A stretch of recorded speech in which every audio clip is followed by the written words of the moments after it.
All right, we're back. Looking at lesson 5-7, looking at the first three examples, we're still going to use factoring, except now we're going to have to solve or to add one more step or one more wrinkle and find a solution to these quadratic equations.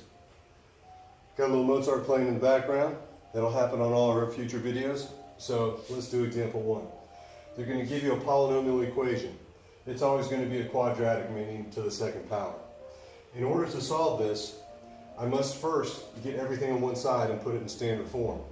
Now on the first slide, standard form was explained, meaning that all the terms were on one side. I typically like to move it to the left and keep this a term, the coefficient of the x squared, positive. Now that I've moved the 12 over, my goal now is to see how I can factor this.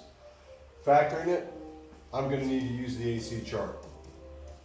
Sometimes I'll see the factors in my mind's eye, but right now I need to know what two numbers multiply to negative 24 and add to 5. Negative 5. With that in mind, I have to list the factors, but in the essence of time, and you have the other notes from example 1 to compare to, the two numbers are 3 and negative 8, because those two multiply to negative 24 and add to negative 5. What am I going to do with those two? I'm going to use those to rewrite the b term. I have to do that if this is not a 1. If this was a 1, I could just make my parentheses and drop those in. So here's what I'm going to do. I'm going to rewrite it, and it doesn't matter which order you put those in. But I'm just expanding this so I can do some factor by grouping with the first two and the last two. The key is to try to find out what goes into these two, or what can I factor out, in this case an x. That'll leave me with 2x plus 3. And if I take out the largest factor from this next group, I'm going to find out that I have, again, that common factor of 2x plus 3 show up.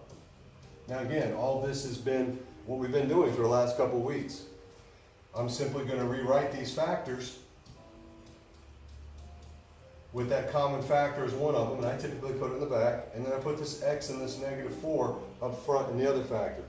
Now the only thing we're going to do different here is that we have to go one step further. We have to actually solve this. How do I solve it? As detailed in the notes, I need to set each of these equal to 0. What do I mean? You simply write the x minus 4 equal to 0, and you write the 2x plus 3 equal to 0, and then you solve both of them. Again, our goal is to try to find the solutions, or what can I plug in for x to make this true. When I do the math, I've got x equals 4.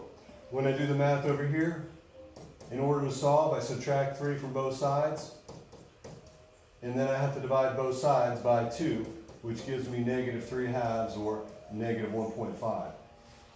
Just a side note, and this is why this little video will be longer than the others. This exponent right here tells me how many possible solutions, real solutions, I have. In later sections, we'll talk about what that means in relation to an xy coordinate.